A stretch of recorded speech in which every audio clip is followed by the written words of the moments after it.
бібліятэцы нумара 10 дзейнічае выстава, прысвечаная 220годдзю з дня нараджэння Адама Міцкевіча. Тут можна ўбачыць больш за паўсотні выданняў беларускага пісьменніка. З юнацтва атрымалася, што захапленне, што ли, Беларусію, прыватнасці нашай гарадзеншчыны пачалося у тым ліку канкрэтна з Адама Міцкевіча, з яго нараджэння. Алесь госцяў яшчэ 10класнікам пайшоў у паход па месцах, звязаных з жыццём Адама Міцкевіча. Падарожжа працягвалася каля 10 дзён. У той час краязнаўца не захапляўся жыццём беларускага пісьменніка. Аднак з гадамі ў Алеся Госцева склалася вялікая калекцыя кніжак. Калі ўжо падыходзіў юбілей гэта 220годдзя, раптам захацелася яго нейкім чынам адзначыць. Фактычна, большасць падаўляльная гэта менавіта належыць мне. Самыя такія рэдкія выданні, 19 стагоддзя, па-моему, у мяне няма. Факсімільныя таксама не ўдалося прынесці, ёсць у мяне некалькі факсімільных. Першае выданне пана Тадэуша, напрыклад, парыжскае.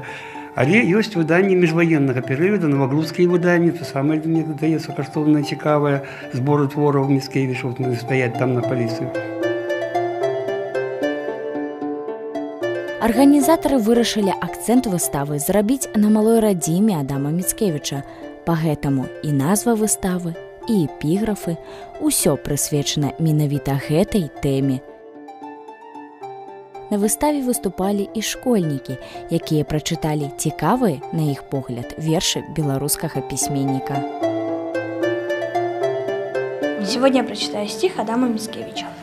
Он называется «Утро и вечер». В венце багряных туч с востока солнце встало, луна на западе печальна и бледна. Фиалка клонится, а росой отягчена, а роза от зари румянцем запылала. Когда читаю этот стих, я представляю саму картину происходящего.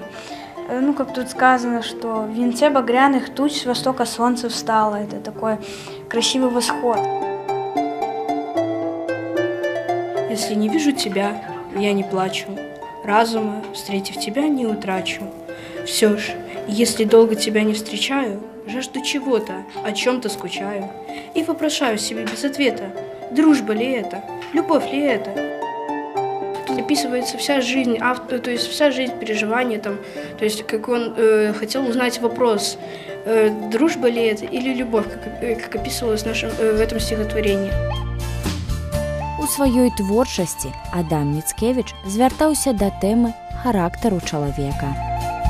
Мне здаецца, што асоба Адама Міцкевіча, хаця яно ўжо ў былым 200 гадоў прайшло, але гэта найлепшы прыклад вось такой асобы свету, якой ганарыцца можа, ледзь не кожная краіна Еўропы. А улічваючы, што ён нарадзіўся над Нёманам, дзе і жывем мы, каму, як не нам, беларускім, гарадзенскім пісьменнікам, ухваляць імя і творчасць гэтага чалавека. У вершах беларускага пісьменніка ёсць словы, якія актуальны і на сённяшні момант. Таму творчасць Адама Міцкевіча вельмі важная. І арганізатары выставы спадзяюцца, што як мага больш людзей прыйдзе на яе і знойдзе ў радках беларускага пісьменніка нешта блізкае для сябе.